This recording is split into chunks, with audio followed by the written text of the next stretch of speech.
तो चलिए आज जो हम लोग देखते हैं, तो 30 तक तो कर चुके थे पिछले वीडियो में।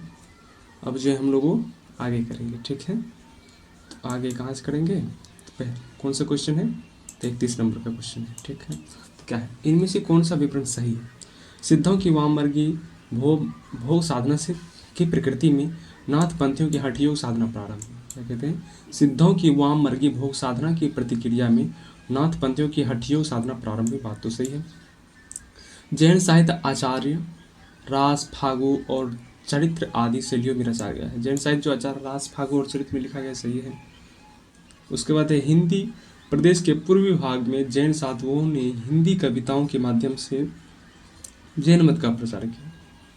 जो गलत लग रहा है, क्या बोला, हिंदी प्रदेश के पूर्वी भाग में जैन साधुओं ने हिंदी कविताओं के माध्यम से जैन मत, नहीं यार, जैन साहित्य का जो प्रसार हुआ है किधर हुआ है, सिद्ध साहित्य बौद्ध धर्म की वज्रयान उपशाखा से विकसित हुआ है। हाँ, ये बात सही। सिद्ध साहित्य बौद्ध धर्म की वज्रयान शाखा या उपशाखा से विकसित हुआ है, सही बात है। तो ये जो है गलत है, तो सी गलत है। विवरणों से हिंदी प्रदेश के पूर्वी भाग में जैन साधुओं ने हिंदी कविताओं के माध्यम से जैन मत का प्रचार किया, विवरण सही नहीं। महावीर स्वामी द्वारा जैन धर्म का प्रचार भारत में तीव्रता से हुआ। किसके समय में, तो महावीर स्वामी के समय में तीव्रता से हुआ। आरंभ में इस धर्म का प्रचार बिहार, तिरहुत, अवध प्रांतों तक ही सीमित रहा। मगध में 12 वर्षों की लंबी अवधि तक भीषण अकाल की स्थिति के कारण सहस्त्रों जैनी स्वपरिवार सहित जैन साधु भद्रबाहु के साथ मैसूर राज यानी कि श्रावण बेलगोला नामक स्थान पर चले गए। यहीं यह धर्म दक्षिण भारत में फैल गया। कुषाण काल में मथुरा जो है कुषाण काल में मथुरा जैन धर्म का केंद्र बना। मथुरा जो है जैन धर्म का केंद्र बना, किसके काल में, तो कुषाण के काल में। यहीं से यह मत धीरे धीरे गुजरात, काठियावाड़ से प्रसारित हुआ। उड़ीसा के राजा खारवेल जैन धर्म के अनुयायी थे। इनके प्रयास से जैन धर्म का अद्भुत उत्थान हुआ, ठीक है। तो अगला क्वेश्चन क्या है, अगला है, अपभ्रंश के कवियों को विस्मरण करना हमारे लिए हानि की वस्तु है। यह कवि हिंदी काव्य धारा के प्रथम स्पष्टता थे। यह कथन किसका है, तो यह कथन है राहुल शंकर तैन के। तो क्या कहते हैं कि अपभ्रंश कवियों को विस्मरण करना हमारे लिए हानि की वस्तु है। यही कवि हिंदी काव्य धारा के प्रथम स्पष्टता थे, तो राहुल शंकर तैन जी के हैं। अच्छा, रामचंद्र शुक्ल की क्या है, तो पुरानी हिंदी को प्राकृत भाषा हिंदी या अपभ्रंश का है। अच्छा, रामचंद्र शुक्ल जो है पुरानी हिंदी को क्या कहा है, तो प्राकृत भाषा हिंदी या अपभ्रंश का है। राहुल शंकर तैन ने हिंदी का प्रथम कवि किसे माना है, तो सरहप्पा कब के कवि हैं, तो 8वीं सदी के कवि हैं। और इसकी रचना का नाम क्या है, तो दोहा कोश। और इनके शिष्य कौन थे, सरहप्पा के शिष्य सबरप्पा। तो सरहप्पा की कौन सी रचना थी, चार्यापद जो कि एक गीत था, अनुष्ठानों के समय गाया जाता था। तो सरहप्पा का शिष्य सबरप्पा का शिष्य लुइपा जो है सिद्धों में सबसे ऊंचा स्थान रखता था, और वो उसका इतना प्रभाव था कि उड़ीसा के राजा भी उनके शिष्य हो गए थे, ठीक है। तो अगला क्वेश्चन देखते हैं। इस पुस्तक की भाषा को कवि ने स्वयं अभट कहा है। तो इस पुस्तक की भाषा को कवि ने स्वयं अभट कहा तथा इनके बीच बीच में मैथिली भाषा सीधा समझ लो कि विद्यापति आ रहा है। मैथिली भाषा के प्रयोग आ गए हैं। भाषा के अध्ययन की दृष्टि से इस पुस्तक का महत्व है। आचार्य हजारी प्रसाद द्विवेदी का यह कथन किस कीर्ति के लिए है, ये कौन सी है, तो ये जो है कीर्तिलता है। कौन सी है, कीर्तिलता है। तो पहले जो है विद्यापति संस्कृत में लिखे हैं, और कीर्तिलता में जो लिखे हैं, पहले कीर्तिलता उसके बाद कीर्ति पताका। तो कीर्तिलता जो है वो मैथिली के लोग थे, तो मैथिली का प्रभाव आ ही जाएगा ना अभट में भी। तो अभट भी आ गया, अभट में मैथिली का भी मिश्रण हो गया। जहाँ के हैं कवि तो उस क्षेत्र का तो प्रभाव पड़ ही जाता है।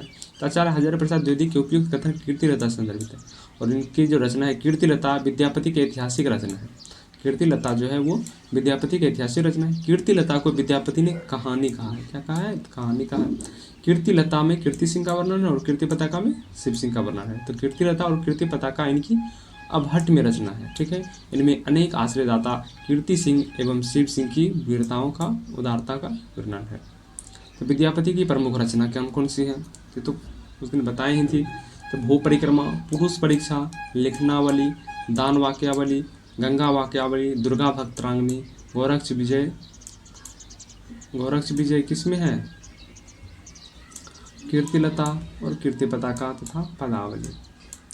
ये मैथिली भाषा में लिखा गया है, गौरक्ष विजय और पदावली। ठीक है, तो एक बार विद्यापति की रचना कौन कौन सी थी तो एक बार देख ले क्या। सबसे पहले सेब सर्वसार, क्या है? सेब सर्वसार, गंगा वाक्यावली, भूप सेब सर्वसार, गंगा वाक्यावली, दुर्गा भक्तरानी, दुर्गा मिथिला में तो फेमस है ही, तो शिव जी के समर्थक थे तो सेब सर्वसार लिखेंगे ही। उसकी जटाओं में गंगा बहता तो गंगा वाक्यावली, सेब सर्वसार, गंगा वाक्यावली। उसके बाद दुर्गा भक्तरंगनी, दुर्गा के भक्त होते हैं मिथिला में तो दुर्गा भक्तरंगनी, भू परिक्रमा, दान वाक्यावली जो कि मिथिला में फेमस है तो दान वाक्यावली। पुरुष परीक्षा, वो स्त्री की परीक्षा लिए थे सीता जी की, तो हम पुरुष के लिए तो पुरुष परीक्षा। उसके बाद लिखनावली, क्या लिखनावली, और एक गया पतलक है, और ऐसे ही एक दो है। ये सब किसमें? संस्कृत में लिखा गया था। उसके बाद जो है कीर्तिलता और कीर्ति पताका अभट में लिखा गया। कीर्तिलता और कीर्ति पताका में जो अभट में लिखा गया है, और पदावली और गोरक्ष विजय जो कि नाटक है, ये किस में लिखा गया है? तो मैथिली भाषा में लिखा गया है। ठीक है, किस में लिखा गया? तो मैथिली भाषा में लिखा गया।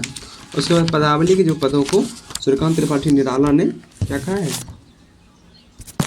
नागिन की लहर कहा है। ठीक है, नागिन की लहर कहा है। तब चलते हैं आगे। साधारणतः सन ईस्वी की 10वीं से लेकर 14वीं शताब्दी के काल को हिंदी साहित्य का आदिकाल कहा जाता है। साधारणतः सन ईस्वी की 10वीं से लेकर 14वीं शताब्दी के काल को हिंदी साहित्य का आदिकाल कहा जाता है। हिंदी का प्रारंभिक काल विषय या कथन किस विद्वान का है? तो आदिकाल विषय कहेगा तो हजारी प्रसाद द्विवेदी ही होगा कि नहीं। उसके बाद चलते हैं। हिंदी का प्रारंभिक काल विषय को उपयुक्त कथन हजारी प्रसाद द्विवेदी का है। हिंदी साहित्य के इतिहास में 10वीं शताब्दी से लेकर 14वीं शताब्दी के मध्य तक के काल को आदिकाल कहा है। किसने? हजारी प्रसाद द्विवेदी। इस युग को यह नाम डॉक्टर हजारी प्रसाद द्विवेदी दिया। तो आदिकाल को आदिकाल किसने कहा? तो हजारी प्रसाद द्विवेदी ने। रामचंद्र शुक्ल ने आदिकाल को क्या कहा है? तो वीरगाथा काल कहा है। और राम कुमार वर्मा ने क्या कहा है?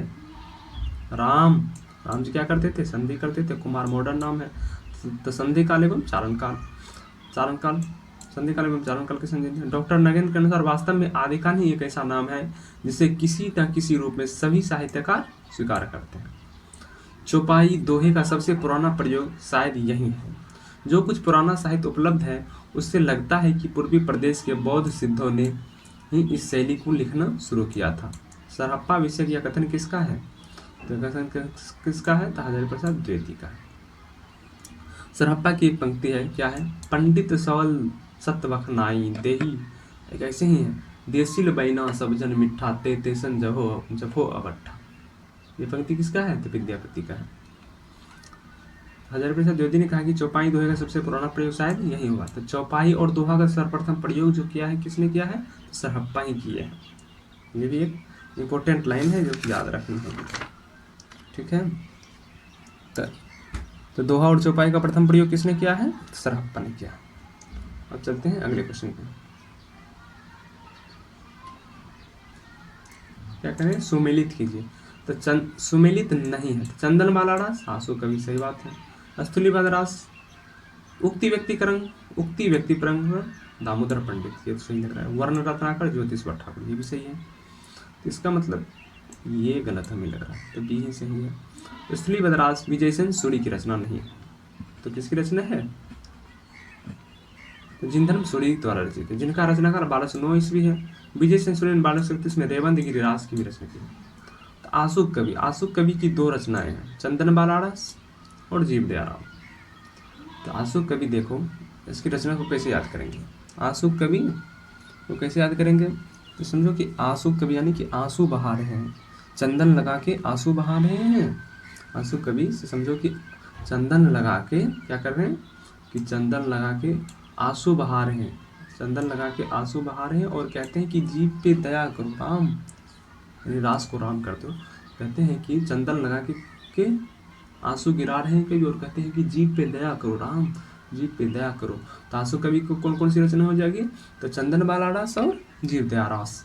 जीव दयारास है यानी कि जीव दयाराम को हो या जीव दयारास को, है तो अलग, लेकिन हम ट्रिक के माध्यम से जबकि है रास ग्रंथ, तो जीव दया रास।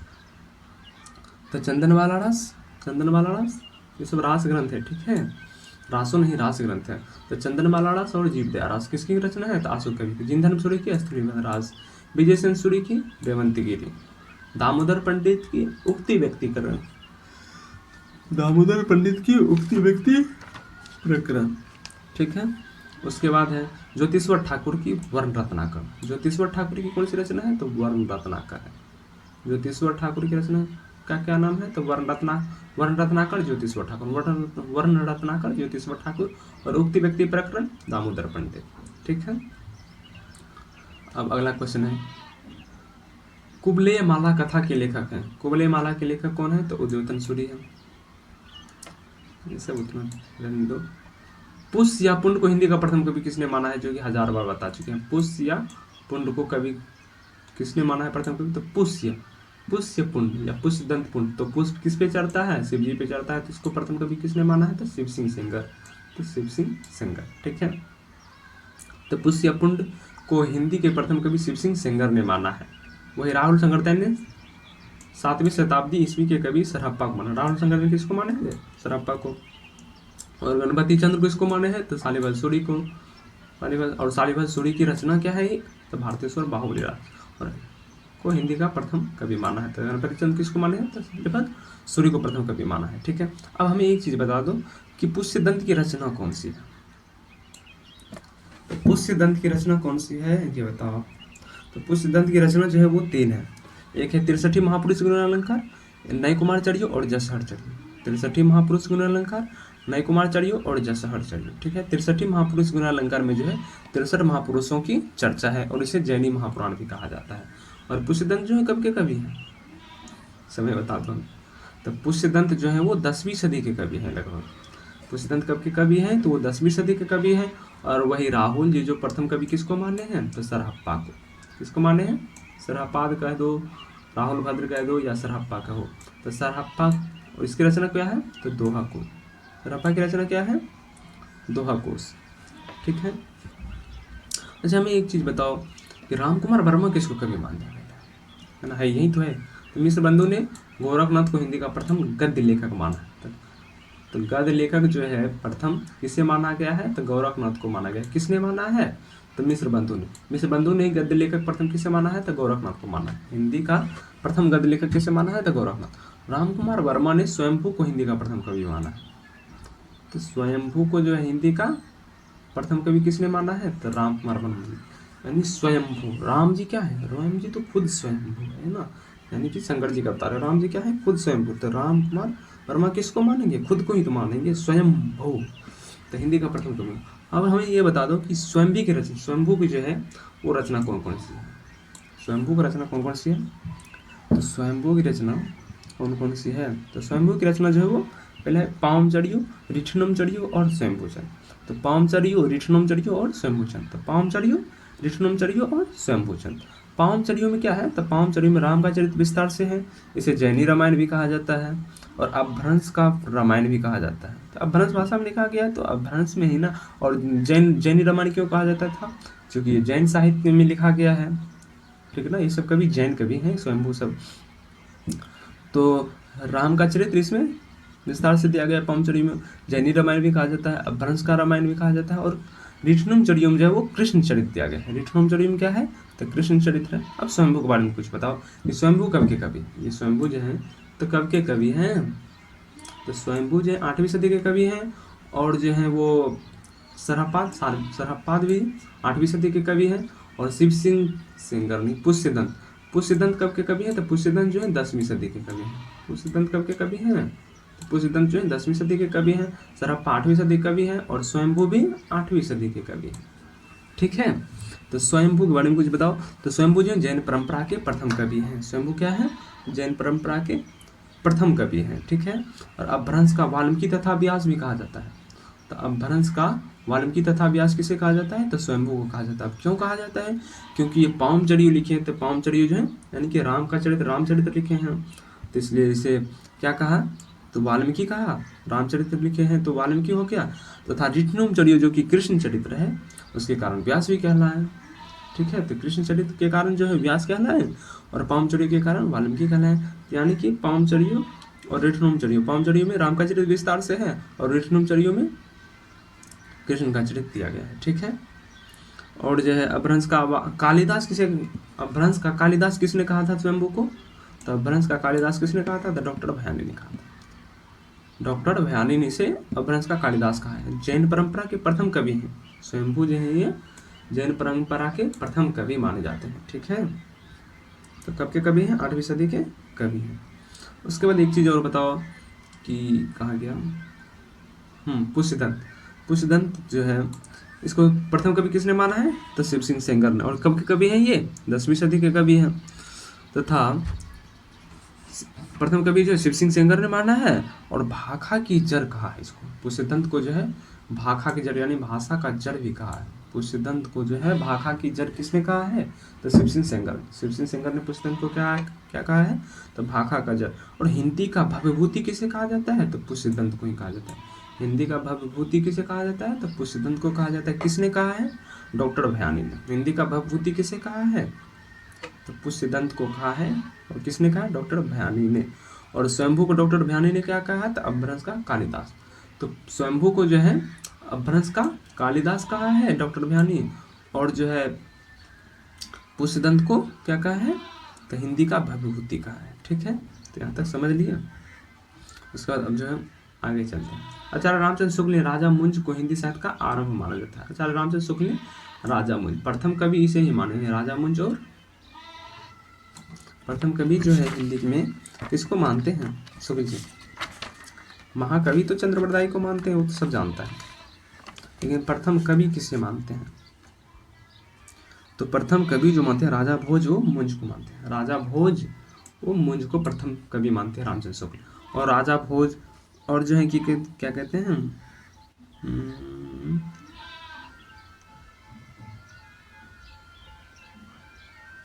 राजा मुंज को जो है प्रथम कवि और कौन मानते हैं, जो कि बहुत इंपॉर्टेंट है? तो राजा मुंज को चंद्रहार शर्मा गुलेरी मानते हैं। तो राजा मुंज को जो है प्रथम कवि कौन मानते हैं? तो चंद्रहार शर्मा गुलेरी। और चंद्रहार शर्मा गुलेरी की एक बहुत रचना फेमस है, वो कौन सी है? तो उसने कहा था किसकी रचना है, किसकी कहानी है? तो राजा कहते हैं चंद्रहार शर्मा गुलेरी। किसके? तो चंद्रहार शर्मा गुलेरी। अगला क्वेश्चन देखते हैं। तो रत्नाकर जोपम कथा पुस्तक का संबंध किससे है? तो रत्नाकर जोपम कथा का पुस्तक का संबंध जो वो वज्रयानी सिर से है। ठीक है। अगला क्वेश्चन भी चलते हैं। तो बौद्ध धर्म में बढ़ते हुए तांत्रिक प्रभाव के चलते बौद्ध धर्म की एक नई शाखा के रूप में वज्रयान का विकास हुआ तथा इसमें मंत्रों एवं तांत्रिक क्रियाओं द्वारा मोक्ष प्राप्ति का विधान प्रस्तुत किया गया। बौद्ध धर्म की वज्रयान शाखा के कवियों द्वारा अपने धर्म का प्रचार करने के लिए जो साहित्य जनभाषा में लिखा गया उसे ही सिद्ध साहित्य कहा गया। तो सिद्ध साहित्य किसे कहा गया? तो जनभाषा में लिखा गया। अपने धर्म का प्रचार प्रसार करने के लिए जो साहित्य जनभाषा में लिखा गया उसे ही सिद्ध साहित्य कहा गया। ठीक। जिहाली मिश्की मुकम्मत गाफिल दुराए नैना बनाए वतिया, गजल किसकी है? तो अमीर खुसरो साहब की। और अमीर खुसरो का असली नाम क्या है, जो कि पहले बता चुके हैं। तो अमीर खुसरो का असली नाम क्या था? तो अबुल हसन। इसके गुरु कौन थे? तो निजामुद्दीन औलिया साहब। और इन्होंने दिल्ली में जो है 11 दरबार को देखा था। और इनकी उपाधियां क्या थी? तो तूतीय हिंद यानी चौथिया हिंद नहीं, तूतीय हिंद था। और ये जन्मदाता किसके माने जाते हैं? तो सितार, तबला, तराना आदि के जन्मदाता माने जाते हैं। ठीक है। और कबीर साहब, कबीर का जन्म कब हुआ था? तो 1398 ईस्वी में। ये भक्ति काल के कवि हैं। कब के हैं ये? भक्ति काल के कवि हैं। और इनके गुरु कौन थे? तो रामानंद गुरु थे। और मुस्लिम पूछ दे कि मुस्लिम गुरु कौन थे इनके? तो शेख तकी। मुस्लिम के अनुसार इनके गुरु कौन थे? तो शेख तकी थे। तो ये सब भक्ति काल में पढ़ेंगे। मलिक मोहम्मद जायसी, ये भी भक्ति काल के हैं। तो रज्जब तो दादो दयाल की शायद शिष्य हैं, ये भी भक्ति काल के हैं। तो अमीर खुसरो ये आदिकालीन कवि हैं। तो उपयुक्त पंक्ति अमीर खुसरो की है। खुसरो की प्रसिद्ध रचना मुकर्रियाँ हैं। इनकी रचना कौन कौन सी है? अमीर खुसरो की जो है वो रचना, अमीर खुसरो की रचना कौन कौन सी है? अमीर खुसरो की रचना है खली कबाड़ी, पहेलियाँ, मुकर्रियाँ, दो सुखनी और गजलें। ये रचना दिया गया होगा, हाँ है। तो प्रमुख रचनाएं तो खली कबाड़ी, पहेलियाँ, मुकर्रियाँ, दो सुखने, गजलें। तो खली कबाड़ी क्या है? खली कबाड़ी एक व्याकरण है, या अरबी का शब्दकोश, सॉरी अरबी नहीं, यह फारसी शब्दकोश है। यह जो फारसी शब्दकोश है व्याकरण ग्रंथ खली है। और पहेलियाँ तो जानबे करते हो, एक थाल मोती से भरा, सबके सिर पे औंधा धारा, जो कि आकाश और तारे होते हैं। और मुकर्रियाँ यानी विवाह की बात की कि मुकर जाना, दो सुख ने यानी एक कथन के दो सुख, और गजल जिहाले मिसकी मुकम्बर रंजिश, जो गाना बना है जिहाले मिसकी मुकम्बर रंजिश, ऐसे जो कुछ गाना था वो वाला इसी पे बना है। उसके बाद बड़ी कठिन है डगर बनगट की, तो अमीर खुसरो की गजल है। तो अमीर खुसरो को तूतीय हिंद कहा जाता है, तूतीय हिंद अर्थात हिंद का तोता। तो तूतीय हिंद यानी कि हिंद का तोता किसे कहा जाता है, सीधा क्वेश्चन यहाँ से आ सकता है कि हिंद का तोता किसे कहा जाता है, तो अमीर खुसरो कहा जाता है।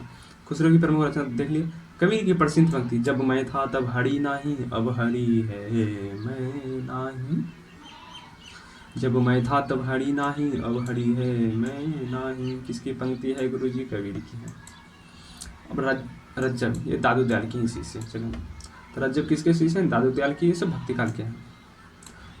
तो रज्जब दादू दयाल की प्रिय शिष्य है, जिस पर रज्जब ने एक दोहा लिखा है। रज्जब ने एक दोहा लिखा है, क्या लिखा है, तो दाई जैसा गुरु मिला शिष्य रज्जब सा जान, मलिक मोहम्मद जैसी, ये जो है सूफी कवि हैं, भक्ति काल के सूफी कवि हैं। और ये किसे थे, कबीर और रज्जब जो है संत काव्यधारा के कवि थे, और ये सूफी कवि हैं जिन्होंने पद्मावत की रचना, पद्मावत महाकाव्य की रचना की है। जैसी कि अन्य प्रमुख रचना कौन कौन सी है, तो अखरावट, आखिरी कलाम, और कहरनामा और चित्रलेख। ठीक है। निर्भय भीम व्यायोग के लेखक है, निर्भय भीम व्यायोग के लेखक कौन है, तो निर्भय भीम के रामचंद्र सूर्य। कौन है, रामचंद्र सूर्य है। ठीक है, इसमें यूपी टीजीटी में पूछा गया ना। तो निर्भय भीम व्यायोग के लेखक कौन है, तो रामचंद्र सूर्य। निम्नलिखित में से कौन सा नाम सिद्ध परंपरा की योगिनियों का नहीं है, पुतलिपा, कनफलापा, मणिभद्रपा, लक्ष्मीपरा। हमें तो लग रहा है हाँ पुतलिपा ही नहीं, तो मणिभद्रपा, लक्ष्मीकरा, कनफलपा है।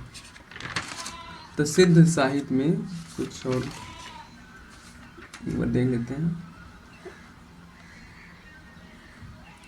तो तीन जो सिद्ध साहित्य, टोटल सिद्धों की संख्या कितनी थी, 84 थी। कुल सिद्धों की संख्या कितनी थी, तो 84 थी, जिनमें की 3 स्त्रियां थी, जिनमें 3 स्त्रियां थी। कहीं कहीं 4 भी कहता है, ये थोड़ा कन्फ्यूजन है। तो कहीं 3 भी कहता है और कहीं 4 भी है। जैसे 3 को तो नाम यहीं आ गया, मणिभद्रपा, कनफलापा और लक्ष्मीकरा। ठीक है, मणिभद्रपा, लक्ष्मीकरा और कनफलापा। निम्नलिखित में पुतलिपा सिद्ध परंपरा के अंतर्गत 78वें सिद्ध थे जो कि योगी थे।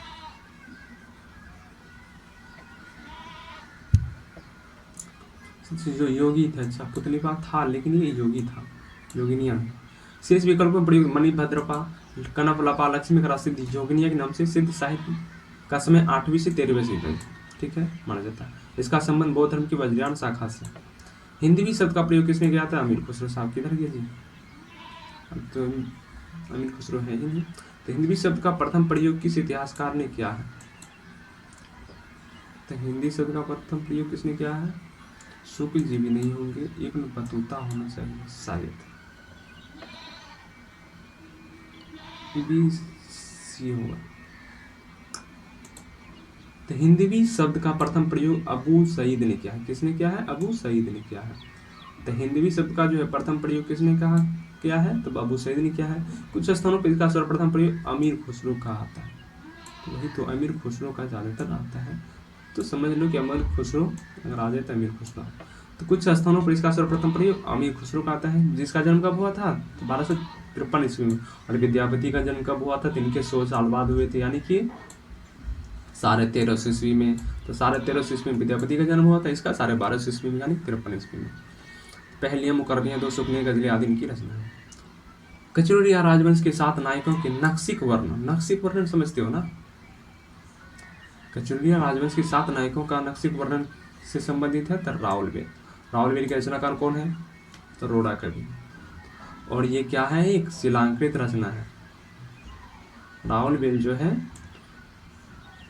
शिलांकृत रचना है, और नक्सिक का वर्णन, पूरे नक्श से लेके सर तक का वर्णन किया हुआ रहता है। ठीक है, कचौड़िया राजवंश के 7 नायकों के नक्सिक वर्णन है से संबंधित ग्रंथ रावलवेल है, जिसके रचनाकार रोड़ा कवि या रोड कवि है। ठीक है, ये एक शिलांकृत कृति, यानी कि शिला पर लिखा गया, रोड के पास जो शिला लगा रहता है ना, जिसे इसी प्रकार शिलांकृत कृति के साथ एक चंपू काव्य। चंपू क्या होता है, जिसमें कि गद्य और पद दोनों मिश्रित हो, गद्य और पद जिसमें दोनों मिश्रित हो उसे चंपू काव्य कहते हैं, अर्थात गद्य पद मिश्रित। तो गद्य और पद्य ये समझ लो निश्चित रूप से। चंपू काव्य अभी भी ये होता है जिसमें कि गद्य और पद दोनों का मिश्रण हो तो क्या होता है, उसे चंपू काव्य कहते हैं। ठीक है, तो वर्तमान में यह कृति जो है मुंबई के प्रिंस ऑफ वेल्स संग्रहालय में है। कहाँ पर है? प्रिंस ऑफ वेल्स संग्रहालय में सुरक्षित। उक्ति व्यक्ति प्रकरण किसका है? तो दामोदर पंडित का। उक्ति व्यक्ति प्रकरण किसका है? दामोदर पंडित का। और एक है ज्योतिश्वर ठाकुर की कौन सी रचना है? तो दामोदर पंडित रचित हिंदी व्याकरण का पहला ग्रंथ। इनका रचना 12वीं सदी का पूर्वार्ध माना जाता है। तो आगे आ ही गया। तो वर्ण रत्नाकर किसकी रचना है? तो ज्योतिश्वर ठाकुर की। तो वर्ण रत्नाकर किसकी रचना है? तो ज्योतिश्वर ठाकुर की रचना है। और उक्ति व्यक्ति प्रकरण दामोदर पंडित। तो उक्ति व्यक्ति प्रकरण बहुत इंपॉर्टेंट है। उक्ति व्यक्ति प्रकरण किसका है? तो दामोदर पंडित का।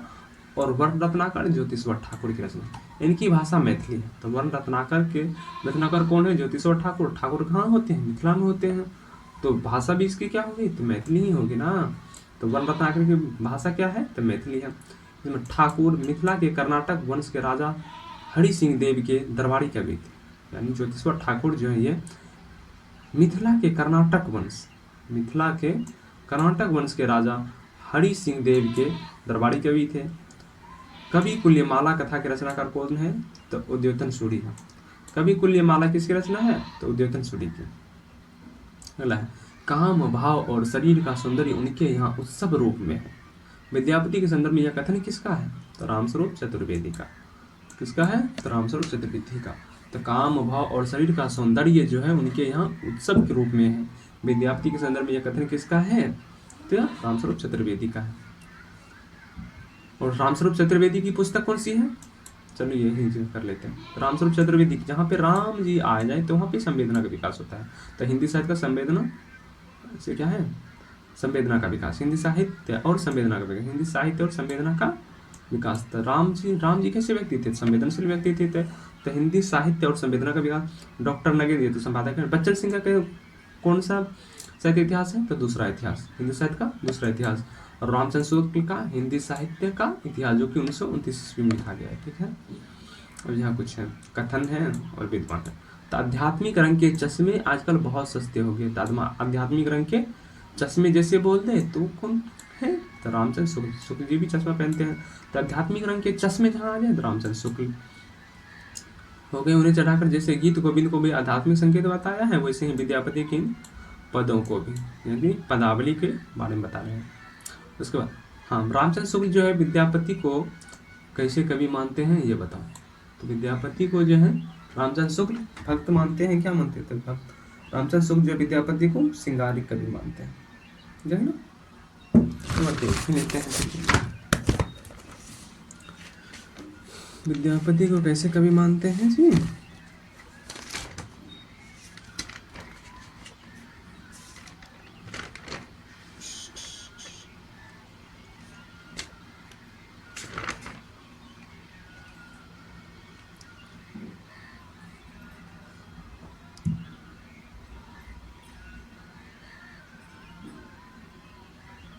हाँ, तो रामचंद्र शुक्ल जो है सिंगारिक कवि मानते हैं। तो सिंगारिक कवि कौन कौन मानते हैं? हरप्रसाद शास्त्री, रामचंद्र शुक्ल, सुभद्रा झा, रामकुमार वर्मा और रामवृक्ष बेनीपुरी जो है सिंगारिक कवि मानते हैं। और भक्त कवि हजारी प्रसाद द्विवेदी, श्याम सुंदर दास और ब्रजनंदन शाह। और रहस्यवादी कवि कौन कौन मानते हैं? तो गिरिशन, नगेंद्र नाथ और जनार्दन मिश्र। ठीक है, तो आगे चलते हैं। श्रृंगार रस के सिद्ध वाक्य कवि विद्यापति को किसने कहा है? श्रृंगार रस के सिद्ध वाक्य कवि हजारी प्रसाद द्विवेदी ने कहा है। किसको कहा है? ये तो बच्चन सॉरी कहते हैं इसको, विद्यापति को ही कहे हैं ना। श्रृंगार रस के सिद्ध वाक्य कवि, हाँ श्रृंगार रस के सिद्ध वाक्य कवि किसको कहे हैं? तो विद्यापति को कहे हैं। ठीक है,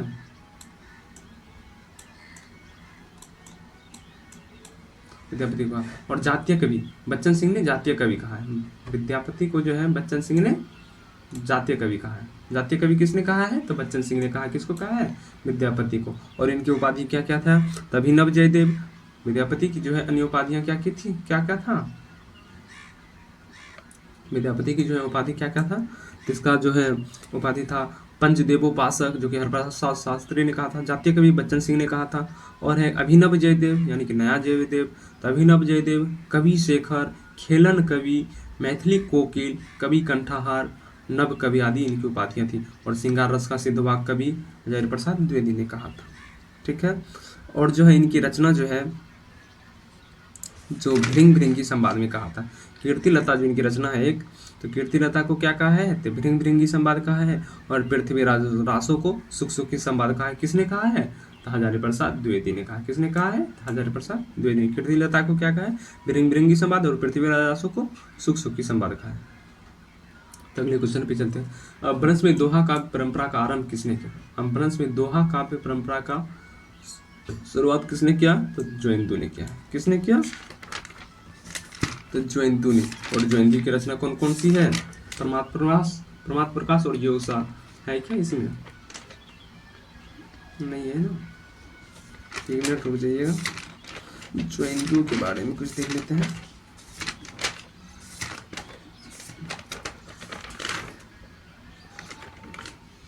हाँ, तो ज्वेंदु जी कब के कवि हैं, ज्वेंदु जो हैं 6ठी सदी के कवि हैं। ठीक है। अपभ्रंश में दोहे की शुरुआत इसी ने किया था। अपभ्रंश में जो है दोहा की शुरुआत ज्वेनिंदु ही किए हैं। और इनकी रचना 2 रचना फेमस है, कौन कौन सी, प्रमाद प्रकाश और योगसार। तो प्रमाद प्रकाश और योगसार, ठीक है, यही तो लिखा हुआ है, प्रमाद प्रकाश और योगसार इनकी मुख्य रचना है। ये 6ठी सदी कवि हैं। हेमचंद, उसके बाद हेमचंद्र, हेमचंद की रचना कौन कौन सी है, हेमचंद्र। इनका जन्म कब हुआ था, तो 11वीं सदी में, यानी 1088 ईस्वी में हुआ था। इनका जन्म कब हुआ था, तो 1088 ईस्वी में हुआ था। ठीक है। हेमचंद्र अपने समय के प्रसिद्ध जैन आचार्य थे। इन्हें प्राकृत का पाणिनि भी कहा जाता है। हेमचंद्र को क्या कहा जाता है, तो प्राकृत का पाणिनि भी कहा जाता है। और ये जो है गुजरात के सोलंकी राजा सिद्धराज जयसिंह के भतीजे कुमारपाल के राज दरबार में रहते थे। और इनके जो ग्रंथ हैं, सिद्धहेम शब्दानुशासन, कौन, तो सिद्धहेम शब्दानुशासन, जो कि बहुत फेमस है। सिद्धहेम या शब्दानुशासन बहुत फेमस है। तो किसकी रचना है, तो हेमचंद्र की है। तो सिद्धहेम में जो है कौन कौन सी संस्कृत, प्राकृत और अपभ्रंश तीनों का समावेश किया है। सिद्धहेम यानी शब्दानुशासन व्याकरण में जो है, तो संस्कृत, प्राकृत और अपभ्रंश तीनों का समावेश किया गया। और इन्हें क्या कहा है, तो प्राकृत का पाणिनि कहा जाता है। किसको, हेमचंद्र को कहा जाता है। ठीक है। और भाखा की जड़ किसको कहा जाता है, मुझे बताइए। भाखा का जड़ शिव सिंह सेंगर को कहा जाता है। किसको, सॉरी, शिव सिंह सेंगर ने कहा है भाखा का जड़ किसको, पुष्यदंत को। किसको, पुष्यदंत को। और हिंदी का भभूति किसे कहा जाता है, हिंदी का भभूति किसे कहा जाता है, तो हिंदी का भभूति पुष्यदंत को ही कहा जाता है। किसने कहा है, डॉक्टर भयानी ने। और अपभ्रंश का कालिदास किसे कहा जाता है, डॉक्टर भयानी ने कहा है, स्वयंभू को कहा है। और अपभ्रंश का वाल्मीकि तथा व्यास किसे कहा जाता है, तो स्वयंभू को ही कहा जाता है। ठीक है। और अपभ्रंश का वाल्मीकि तथा व्यास किसे कहा जाता है, तो स्वयंभू का। और प्राकृत का पाणिनि किसे कहा जाता है, तो हेमचंद्र को कहा जाता है। ठीक है। तो उसके बाद हेमचंद्र की रचना कौन कौन सी है, तो वो देख लेते हैं एक बार। हाँ, तो हेमचंद्र की रचना कौन कौन सी है, तो सिद्धहेम शब्दानुशासन, कुमारपाल प्रतिबोध, योग शास्त्र, प्राकृत व्याकरण, छंदोनुशासन, देसी नाम वाला कोश। ठीक है। और इन्होंने जो है, हेमचंद्र जो है द्व्याश्रव काव्य, भट्टी के समान द्व्याश्रव काव्य की रचना की थी। और धनपाल को जो है, धनपाल की रचना कौन सी है, तो धनपाल की रचना है भविष्यत कहा। किधर है जी, धनपाल, तो धनपाल की रचना क्या है, भविष्यत कहा। उसके बाद जो है, हाँ मिल गया। तो धनपाल को जो है, धनपाल जो है वाक्यपति राज मुंज ने कवि सभारत्न थे। धनपाल जो है राजा मुंज के जो है सभारत्न थे। धनपाल जो है मुंज के सभारत्न थे, यानी सभा कवि थे। धनपाल राजा मुंज के सभा कवि थे, सभारत्न थे। और इन्हें राजा मुंज जो है सरस्वती की उपाधि थी। क्या दी थी, धनपाल को सरस्वती की उपाधि प्रदान किया था। धनपाल को सरस्वती की उपाधि प्रदान किया था। किसने किया था, तो राजा मुंज ने। और इसकी रचना क्या थी, तो भविष्यत कहा। क्या था, तो भविष्यत कहा, जिसका संपादन भविष्यत कहा का संपादन किसने किया है, तो डॉक्टर याकोबी ने किया। ठीक है, ये तो हो ही गया। प्राकृत व्याकरण, कुमारपाल चरित्र, योग शास्त्र, छंदोनुशासन, देशी नाम। धनपाल को मुंज ने सरस्वती को उपाधि प्रदान की थी। इनका ग्रंथ भविष्यत का, जो कि 10वीं सदी में, और जिसका बहुविवाह के दुष्परिणाम के कारण साध्वी और कुटिल स्त्री का अंतर स्पष्ट किया। निम्नलिखित में से काव्य धारा में सहज भोग मार्ग को जीव को महासुख और उन्मुख किया गया है। सिद्ध साहित्य, निम्नलिखित में से किस काव्यधारा में सहज भोग मार्ग और जीव को महासुख की ओर उन्मुख किया गया है? तो किसमें? तो सिद्ध साहित्य में। ठीक है, तो सिद्ध साहित्य में सहज भोग मार्ग को जीव को महासुख की ओर उन्मुख किया गया है। सिद्ध साहित्य में सिद्धों के पंचमकार, किसमें? पंचमकार, जैसे मांस, मछली, मदिरा, मुद्रा, मैथुन। मांस, मछली, मदिरा, मुद्रा, मैथुन को दुष्प्रवृत्ति देखने को मिलती है। तो इसी के अनुसार ना फिर जो है नाथ साहित्य इनसे अलग हुए हैं, तो दुष्प्रवृत्ति देखने को मिलती है। साधना पद्धति में शिव शक्ति के युगल रूप को उपासना की जाती है। सिद्ध का चरम उत्कर्ष काल 8वीं से 10वीं सदी था। इसका जो प्रफुल्लित समय था जिसमें विकसित हुआ था, तो 8वीं से 10वीं शताब्दी के मध्य था। सिद्धों के विषय में सबसे पहली जानकारी ज्योतिश्वर ठाकुर, किसमें? ज्योतिश्वर ठाकुर कृत रचना जो है वर्ण रत्नाकर में मिलती है। सिद्ध साहित्य की विशेषता क्या थी? सिद्ध साहित्य की विशेषता क्या थी? तो जीवन की सहजता और स्वाभाविक में दृढ़ विश्वास था। गुरु महिमा का प्रतिपादन, बाह्य आडंबरों पाखंडों की कटु आलोचना करते थे, रहस्यवादी अनुभूति थे और जनभाषा का प्रयोग करते थे। कैसा? जनभाषा का प्रयोग करते थे। तो रामचंद्र शुक्ल के अनुसार चंद्रवरदायी थे केवल कवित्व के रचयिता, हिंदी के प्रथम महाकवि तो है। रामचंद्र शुक्ल के अनुसार हिंदी के प्रथम महाकवि, केवल दोहा और तोमर के रचयिता, व्याकरण में पारंगत। तो क्या है? तो 2 और 4 व्याकरण में पारंगत थे। व्याकरण में क्या है? पारंगत थे। अब देखो व्याकरण में कैसे पारंगत थे। तब एक चीज़ के बारे में जो हम आपको बताए थे कि इसे जो है छंदों का अजायब घर कहा जाता है, और इसमें जो है 69 सर्ग है और 68 प्रकार के छंदों का प्रयोग किया गया है। तो मिल जाए पृथ्वीराज रासो, हाँ मिल गया। तो पृथ्वीराज रासो, चंद्रवरदायी की रचना क्या है? तो पृथ्वीराज रासो, और इसमें जो है 68 प्रकार के छंद का प्रयोग किया गया था और 69 समय था, 69 समय या 69 सर्ग था। ठीक है, और रामकुमार वर्मा ने जो है 72 प्रकार के छंद का प्रयोग माना है। ठीक है, किंतु डॉक्टर नगेंद्र ने 68 प्रकार के छंदों का प्रयोग माना है, और इसे जो है छंदों का अजायब घर कहा जाता है। 68 प्रकार 72 प्रकार को जो छंद प्रयोग कर ले, समझते हो कुछ, तो इसे छंदों का अजायब घर कहा जाता है। ठीक है, हो गया। और पृथ्वीराज रासो में जो है किसकी है? क्या इधर नहीं है तो बता देते हैं। पृथ्वीराज रासो में जो है नायिका कौन थी? तो संयोगिता थे, और पृथ्वीराज चौहान की प्रेम कहानी है।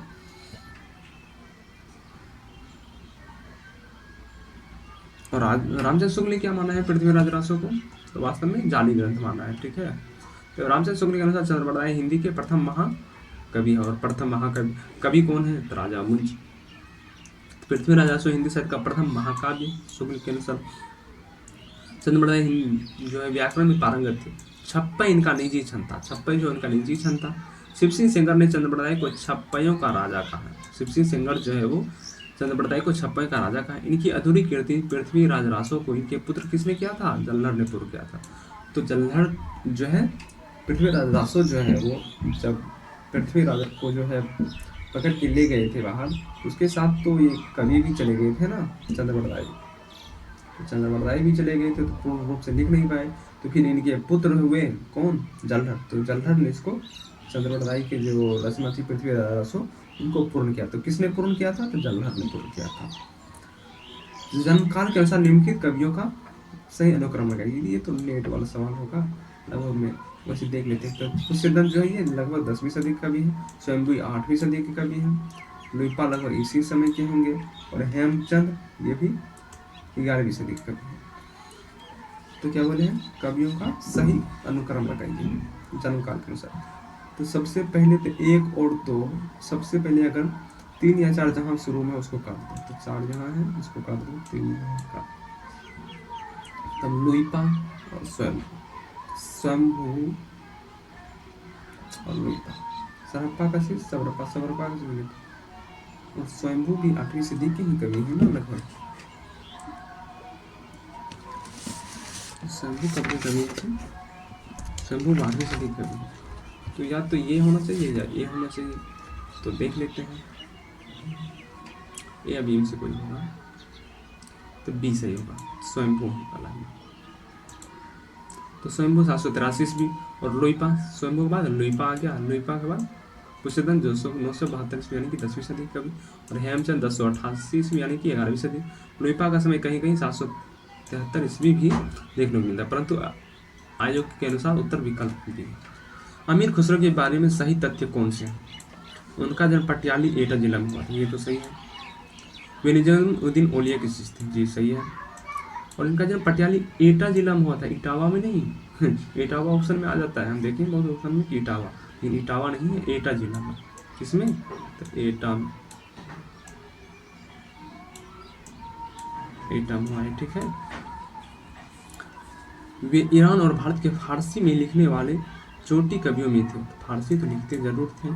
उन्होंने कहा कि मैं हिंदुस्तान की तूती हूँ, मुझसे कुछ पूछना हो तो फारसी पूछा। नहीं, फारसी नहीं, गलत हो गया ना, यहाँ तक तो सही है। उन्होंने कहा था मैं हिंदुस्तान की तूती हूँ, मुझसे कुछ पूछना हो तो हिंदी में पूछो, फारसी में नहीं। तो 1 2 3 सही होना चाहिए, तो सी सही, 2 और 3।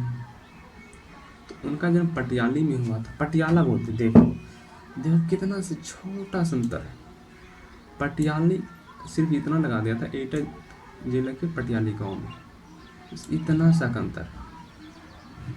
उनका जन्म पटियाला में नहीं, पटियाली अगर होता तब सही हो जाता। तो उनका जन्म पटियाली में, पटियाली एटा जिला में हुआ था, ठीक है। तो 2 और 3 सही। तो अमीर खुसरो के बारे में सही तथ्य है, वे निजामुद्दीन औलिया के शिष्य थे। वे ईरान और भारत के फारसी में लिखने वाले छोटे हुए कवियों में से एक थे, जी। और खुसरो का जन्म 1253 ईस्वी में, 55 नहीं 53 ईस्वी में एटा जिले के पटियाली, पटियाली देखा, पटियाली नामक गांव में हुआ था। उन्होंने कहा था मैं हिंदुस्तान की तूती और मुझसे कुछ पूछना हो तो हिंदी में पूछो। खुसरो द्वारा रचित ग्रंथ है खलीकबाड़ी, जो कि व्याकरण ग्रंथ है और एक शब्दकोश है, फारसी शब्दकोश है। पहलियां मुकर्रियां, 2 सुखने का जला। निम्नलिखित में से कौन चंदन वाला रस का रचयिता? तो चंदन वाला रस, चंदन लगा के आंसू गिरा रहे हैं कौन, और कह रहे हैं कि जीभ पे दया करो राम, तो आंसू कवि कौन है? चंदन वाला रस आंसू कवि की रचना है। चंदन वाला रस किसकी रचना है? तो आंसू कवि की, ठीक। तो अगले क्वेश्चन पे जाते हैं।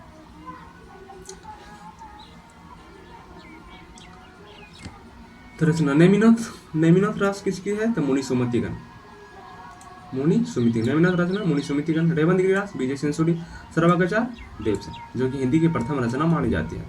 श्रवकाचार्य जो है हिंदी की प्रथम रचना मानी जाती है। और देवसेन की रचना कौन कौन सी है? नयचक्र, जैनाभास, नयचक्र और जैनाभास तथा श्रवकाचार्य देवसेन की रचना है, ठीक है। श्रवकाचार्य हिंदी की प्रथम रचना। स्थूलीपदराज, जिनधर्म सदी। चंद्रप्रदायी, चंद्रप्रदायी ने पृथ्वी राजरासो को निम्नलिखित में से मुख्यतः किस छंद का प्रयोग किया है? तो चंद्रप्रदायी जो है पृथ्वी राजरासो में निम्न में से मुख्यतः किस छंद का प्रयोग किया है? तो कवित छंद का। किसका? तो चंद्रप्रदायी जो है पृथ्वी राजरासो में निम्नलिखित में से मुख्यतः किस छंद का प्रयोग किया है? तो कवित का प्रयोग किया गया। और इसमें जो पृथ्वी राजरासो में 68 प्रकार के छंदों का प्रयोग किया गया है, और 69 छंद है, 69 सर्ग है, जसमय है, और इसे छंदों का अजायब घर कहा जाता है। में दोहा, कवि, छप्पई, तोमर, त्रिपुर आदि का। चंद्रप्रदायी छप्पई छंद के विशेषज्ञ थे। तो चंद्रप्रदायी जो है वो छप्पई छंद के क्या थे? तो विशेषज्ञ थे। आचार्य रामचंद्र शुक्ल ने चंद्रप्रदायी को हिंदी का प्रथम कवि नहीं महाकवि माना है, और पृथ्वी राजरासो को प्रथम महाकाव्य माना है, ठीक है। तो विद्यापति ने अपना कौन सा ग्रंथ मैथिली भाषा में लिखा है? पदावली, हाँ। कीर्तिलता और तो अभट्ट में लिखा है। गंगा वाक्यावली ये संस्कृत में लिखा है। मणि मंजरी पदावली, पदावली का रचना मैथिली भाषा में लिखा गया है। तो मैथिली में ही पूछा था तब नहीं सही हो जाता, ये तो संस्कृत में ना। तो विद्यापति का जन्म कब हुआ था? 1385 ईस्वी यानी 1350 ईस्वी में। और अमीर खुसरो का जन्म 1253 ईस्वी में हुआ। ये शैव संप्रदाय के कवि थे। ये तिरहुत के राजा शिव सिंह और कीर्ति सिंह के दरबारी कवि थे। इन्होंने संस्कृत, अभट्ट तथा मैथिली 3 भाषा में रचना की थी। किसमें? संस्कृत, अभट्ट और मैथिली। अभट्ट को ही अपभ्रंश कहा जाता है, ठीक है।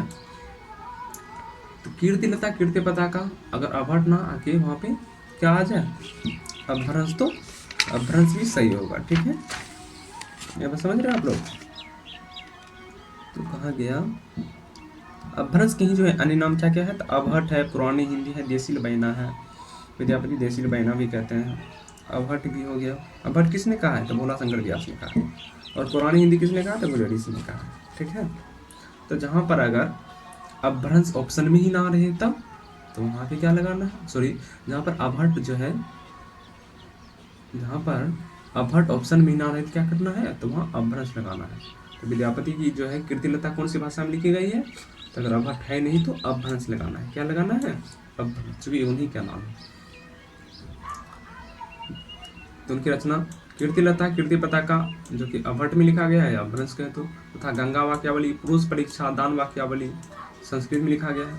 पामचरी किसकी रचना है? जो कि अभी बताई थी थोड़ा देर पहले। तो पामचरी किसका वर्णन है? तो ये बोल रहे हैं किसका वर्णन है? तो पामचरी में राम जी का वर्णन है, ऋष्णोमचरियों में कृष्ण का वर्णन है, और पामचरी किसका है? तो स्वयंभू का है। किसका?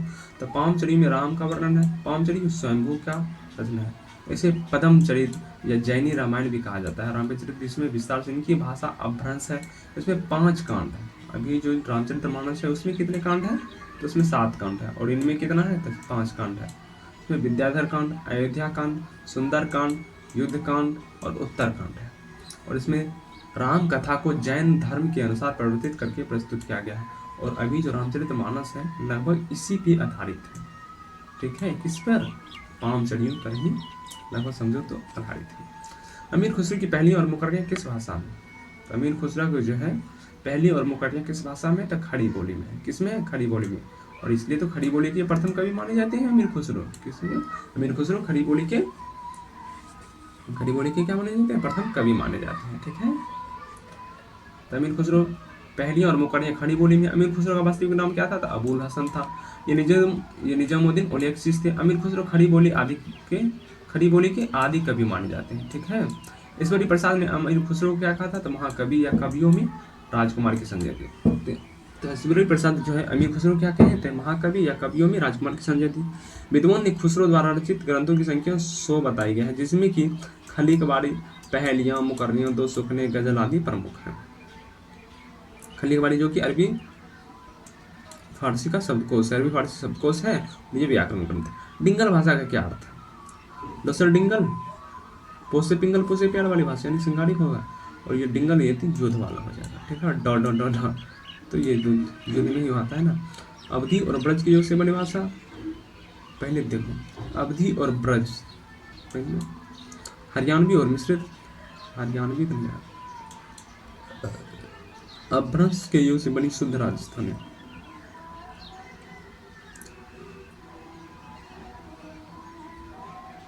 तो क्या है? डी, अपभ्रंश के योग से बनी शुद्ध राजस्थानी। अपभ्रंश और राजस्थानी जब मिलता है तब डिंगल बनता है। ठीक है, तो डिंगल और पिंगल साहित्य के 2 प्रकार के होते हैं। डिंगल पश्चिमी राजस्थानी का साहित्यिक रूप है। इसका अधिकतर साहित्य चारण कवियों द्वारा लिखा गया। डिंगल शैली में जो है वीर रस की रचना है, जबकि सिंगारिक रचनाएं पिंगल शैली में होती है। ठीक है, तो पोसे पिंगल पोसे प्यार वाली, उस पिंगल पोसे प्यार वाली भाषा। ठीक, अमीर खुसरो का जन्म कहाँ है? तो देखो तुम ही बताओ, जयपुर, इटावा, बिहार, एटा, कहाँ हुआ है? कमेंट में बताइएगा आप लोग। इनका आंसर आप लोग सही कर रहे हो, गलत कर रहे हो। इटावा हुआ था ना? ये नहीं, एटा हुआ था। कहाँ हुआ था? एटा हुआ था। कन्फ्यूज करेगा, इटावा दे देगा, क्योंकि इटावा फेमस है। एटा का नाम बहुत लोग कम सुना है। तो इसका सही ऑप्शन अमीर खुसरो का जन्म कहाँ हुआ था? पटियाली नामक गाँव में, एटा डिस्ट्रिक्ट में। तो एटियाली में, सॉरी एटियाली बोल रहे हैं, पटियाली नामक गाँव एटा डिस्ट्रिक्ट में। कहाँ हुआ था? एटा में हुआ था। इटावा में, एटा में हुआ था। ठीक है,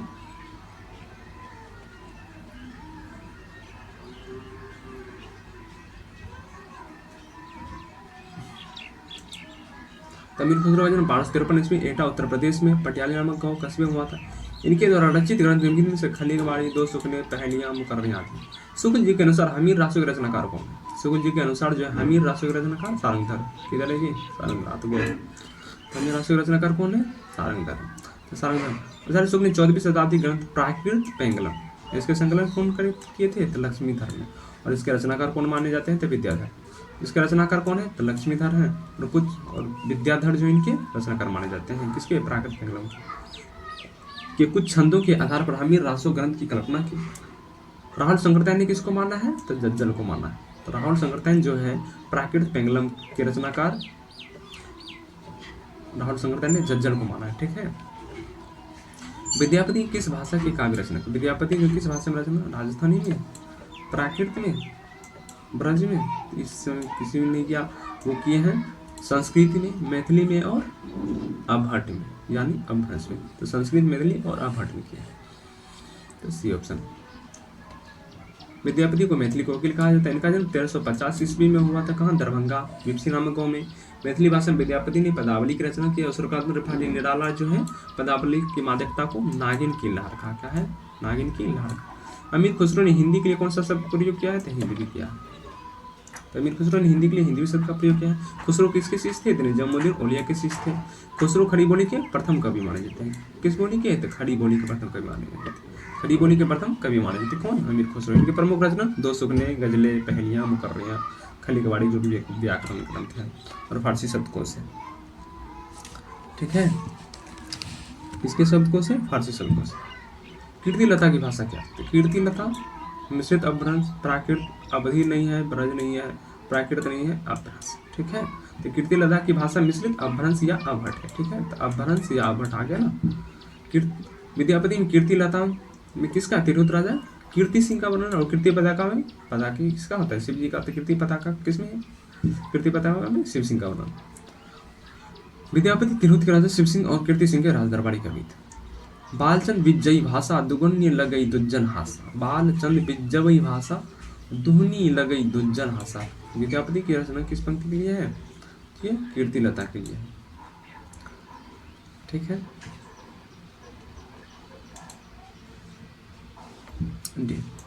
इसे कीर्ति लता के लिए है। भट्ट में रचित ग्रंथ हजर प्रसाद द्विवेदी ने विद्यापति को सिंगार रस का सिद्ध वाक्य कवि कहा। कीर्ति लता की रचना दृंग तिरंगी संवाद में हुआ। और विद्यापति की एक दो जो है हम लोग बता देते हैं, उसका कुछ कथन कहो या दोहा कहो।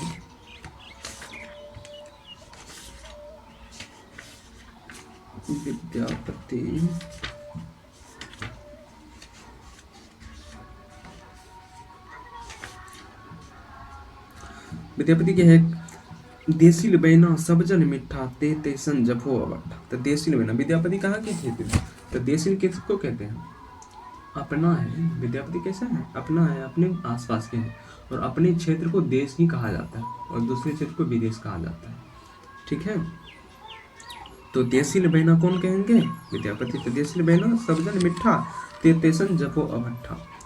एगो है जाति अजाति विवाह अधम उत्तम का पारक।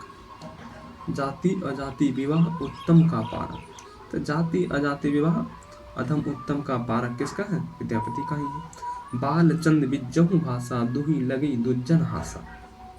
तो बालचंद बिज्जहु भाषा भी यही पूछा था। तो बालचंद जैसे बलचनवा है ना, कुपा वाला। तो बालचंद कैसा है? अपना है, अपने देश का है। तो विद्यापति भी कहाँ के है? अपने देश का है। तो बालचंद बिज्जहु भाषा दुही नहीं लगई दुज्जन हासा। उसको देख के, उसके दाढ़ी को देख के लोग हंसने लगते हैं। तो बालचंद बिज्जहु भाषा दुही लगी दुज्जन हासा। तो विद्यापति भी अपने देश के हैं, बालचंद भी अपने देश के हैं। इससे ये याद रख लो। तो ये दोनों जो भी बताएं, देसिल बैना सब जन मिठा ते तेसन जबो बड्ढा।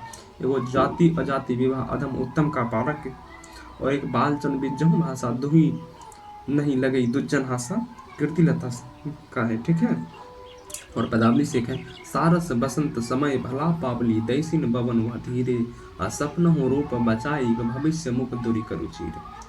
हिंदी में विद्यापति को कृष्ण गीत परंपरा का प्रवर्तक माना जाता है। ठीक है,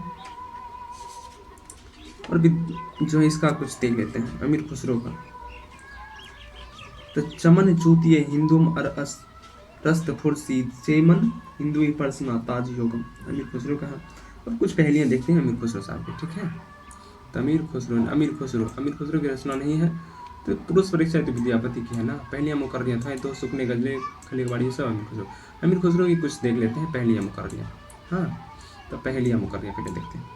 पहले एक थाल मोती से भरा सबके सिर पर औंधा धरा चारों ओर वह थाली फिरे मोती इनसे एक ना फिरे। क्या होगा पहले बताओ आप लोग। तो एक थाल मोती से भरा सबके सिर पर औंधा धरा चारों ओर वह थाली फिरे मोती उनसे एक ना गिरे। क्या होगा? आकाश। क्या है? आकाश। चलो एक दूसरा बताते हैं। एक नार ने अचरज किया सांप मारे पिंजरे में दिया ज्यों ज्यों सांप ताल को खाए सूखे ताल सांप मारी जाए। क्या होगा ये? कमेंट में बताइए आप लोग।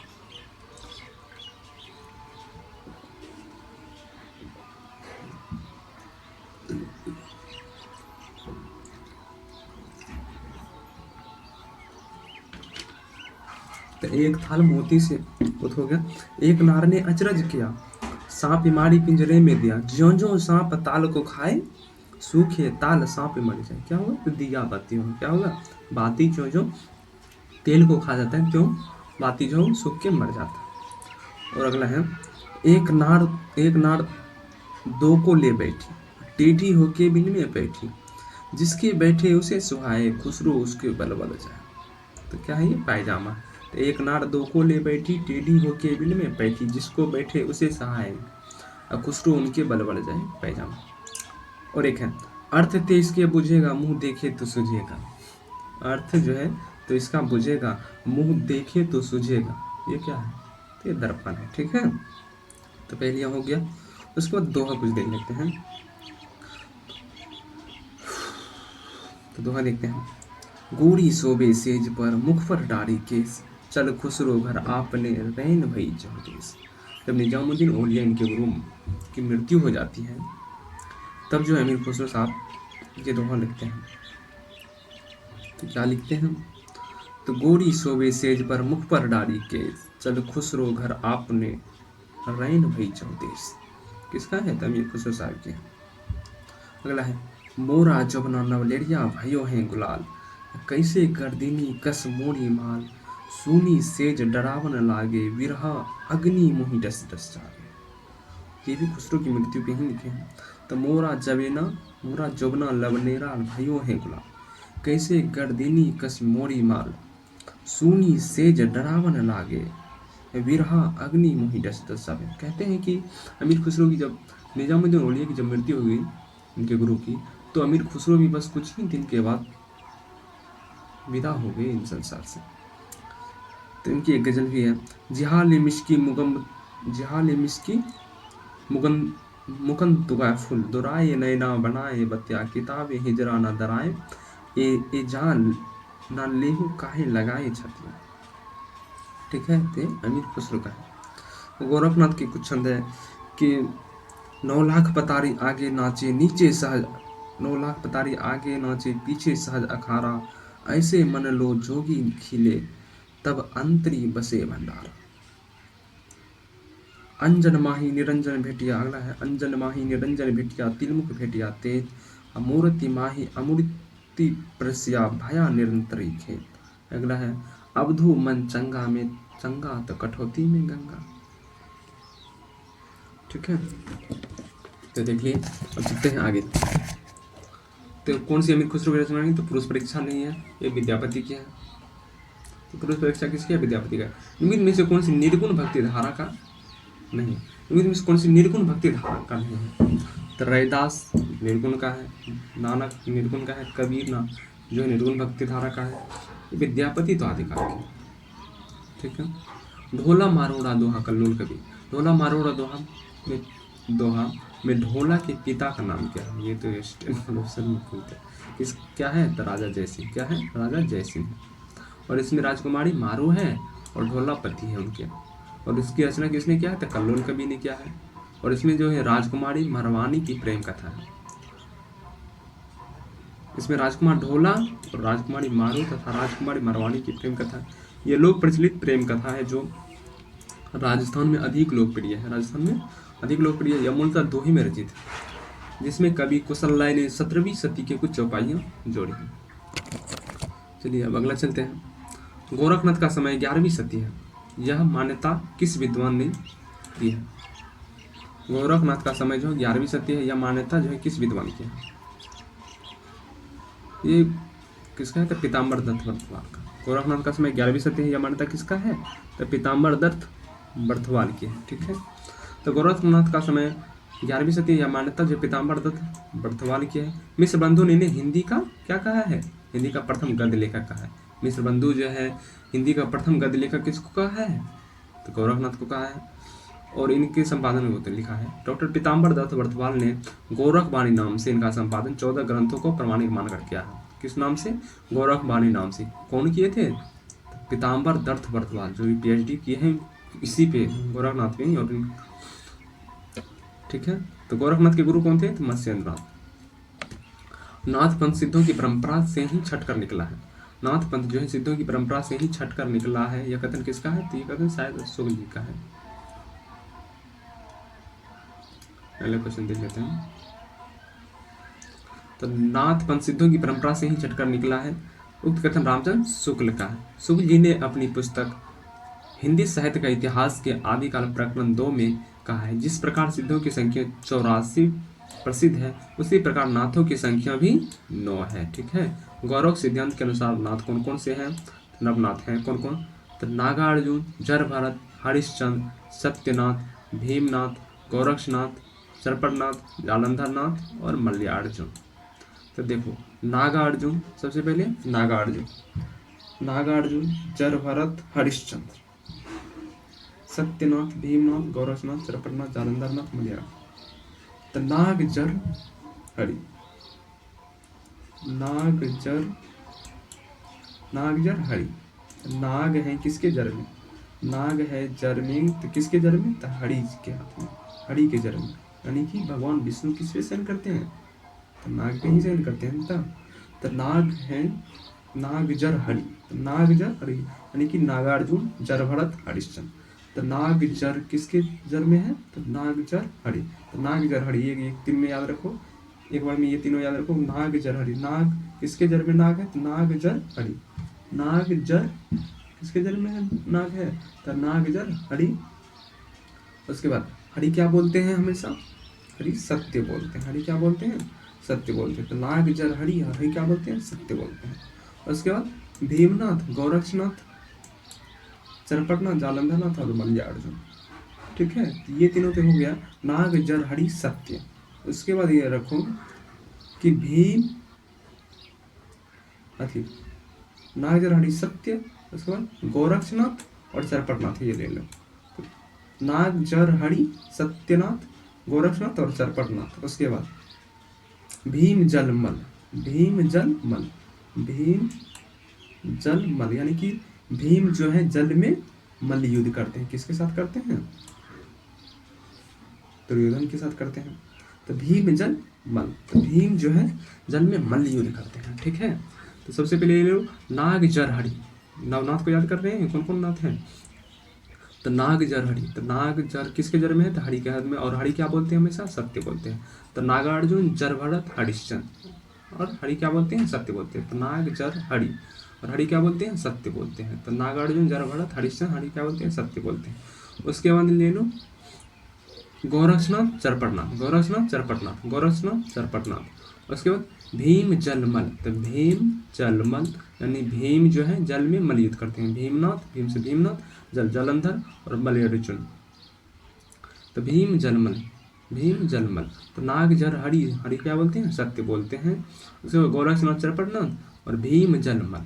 तो भीम जलमल यानी भीमनाथ, जालंधरनाथ, मलयार्जुन। भीम जालंधर जो है इसी के नाम पर जो है जालंधर शहर बसा हुआ है। और बालनाथ का टीला जो है इसी से संबंधित है। नमक की पहाड़ी, भराना में जो नमक की पहाड़ी है, बालनाथ का टीला इसी से संबंधित है, जालंधर से ही संबंधित है। ठीक है। पिंगल मिश्रित भाषा है। पिंगल, पिंगल पोसे प्यार वाली भाषा, वो पिंगल मिश्रित।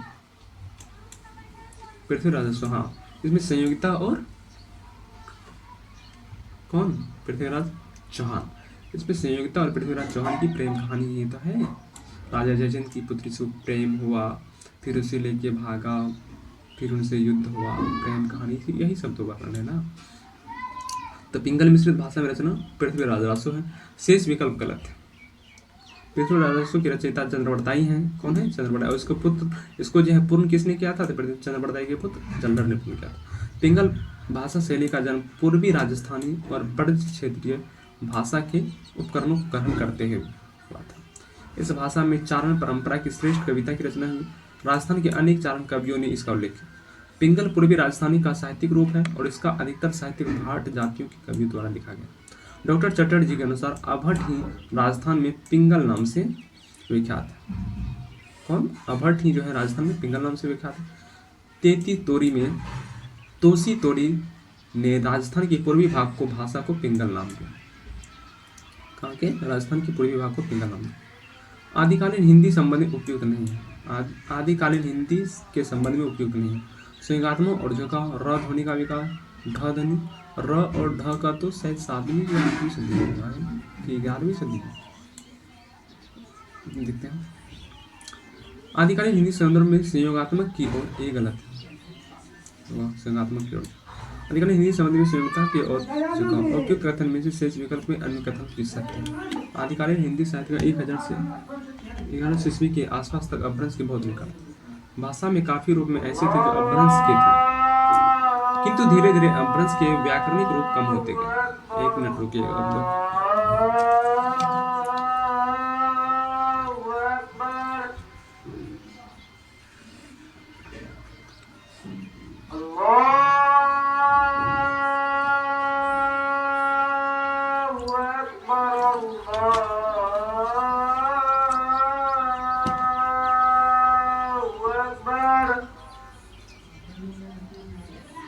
तो ये सब पढ़ लीजिएगा आप लोग, ठीक है।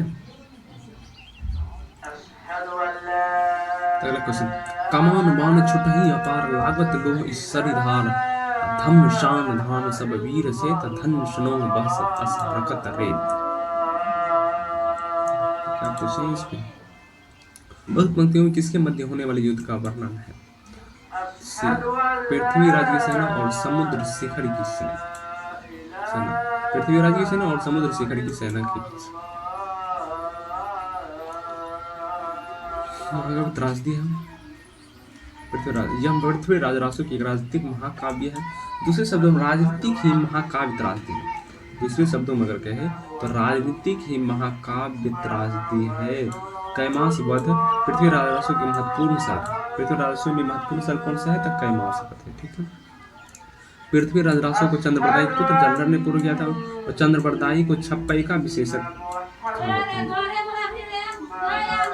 छप्पई छंद का विशेषक कहा जाता है। आचार्य रामचंद्र शुक्ल ने लिखा है चंद्रबरदाई को हिंदी का प्रथम महाकवि माना जाता है और इनका पृथ्वीराज रासो जो है वो हिंदी का प्रथम महाकाव्य।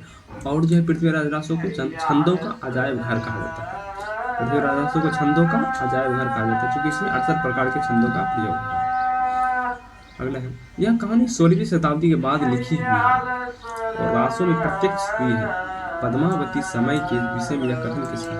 यह कहानी 16वीं शताब्दी के बाद लिखी हुई है और रासों में प्रक्षिप्त हुई है। पद्मावती समय के विषय में इसका कथन किसका है? हजारी प्रसाद द्विवेदी का। यह कहानी 16वीं शताब्दी में बाद लिखी है। हजारी प्रसाद द्विवेदी की जन चेतना की दृष्टि से साहित्य इतिहास में शोधकर्ता, मार्मिक विचारक, उपन्यासकार, ललित निबंधकार, संपादक, भूषाचार्य के रूप में हजारी प्रसाद द्विवेदी की चिन्मुखी मानवता के निवेशक के रूप में माना जाता है। हजारी प्रसाद द्विवेदी की प्रमुख आलोचनात्मक रचनाएं निम्न हैं। सूर्य साहित्य, हिंदी साहित्य की भूमिका, कबीर साहित्य का, हिंदी साहित्य का आदिकाल जो कि 52 में लिखा था और हिंदी साहित्य की भूमिका 40 में। सहज साधना, कालिदास की लालित्य योजना, मध्यकालीन बोध का स्वरूप, पद्मावती का समय जो कि रासों का 20वां समय या सर्ग है, में चंद्रबरदाई ने श्रृंगार, वीर और विवश रसों का सजीव का यथार्थ अंक लिखे हैं।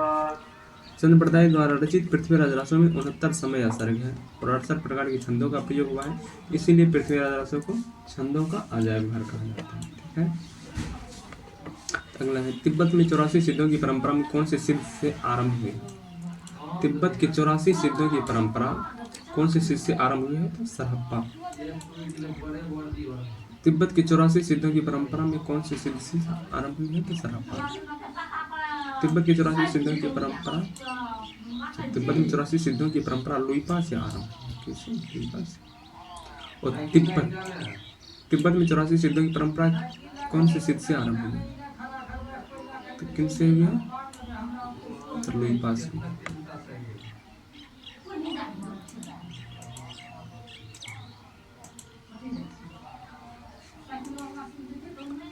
निम्न में कौन आदिकाल के अंतिम चारण के सुप्रसिद्ध कवि है? निम्न में कौन आदिकाल के अंतिम चरण के सुप्रसिद्ध कवि है? तो अमीर खुसरो तो विद्यापति से पहले हुए हैं, तो अमीर खुसरो ही होंगे। अगर विद्यापति रहता तब तो विद्यापति होते। अमीर खुसरो आदिकाल के अंतिम चरण के सुप्रसिद्ध कवि। अमीर खुसरो का वास्तविक नाम क्या था? अबुल हसन था। अमीर खुसरो का वास्तविक नाम क्या था? अबुल हसन। यह निजामुद्दीन औलिया के शिष्य थे। अमीर खुसरो किसके शिष्य थे? तो निजामुद्दीन औलिया के शिष्य थे।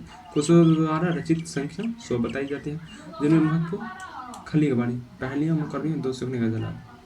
ऐश्वर्य प्रसाद ने अमीर खुसरो के महाकवि के रूप में संज्ञा दी।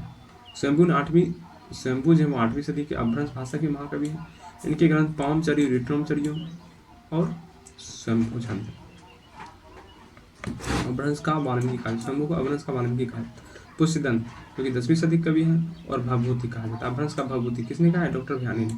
अपभ्रंश का भवभूति कहा जाता है। इनके 3 ग्रंथ हैं, महापुराण, नय कुमारचर्य और जस हरचंद्र। अगला है हिंदी साहित्य का प्रथम महाकाव्य कौन सा है? हिंदी साहित्य का प्रथम महाकाव्य तो पृथ्वीराज रासो है। सुमेलित कीजिए गोरखनाथ और उनके जो नाथ संप्रदाय, हिंदी काव्य निर्गुण संप्रदाय और सिद्ध साहित्य। सिद्ध साहित्य कौन सा है? गोरखनाथ और उनका जो रांगे राघव। हिंदी काव्य में निर्गुण संप्रदाय पीताम्बर दत्त नाथ संप्रदाय हजारी प्रसाद द्विवेदी और सिद्ध साहित्य धर्मवीर भारती। तो आज यहीं तक रहने देते हैं, मिलेंगे अगले नेक्स्ट वीडियो में। ठीक है, यहाँ तक के लिए धन्यवाद। ठीक है, तो चलिए मिलते हैं अब हम लोग नेक्स्ट वीडियो में।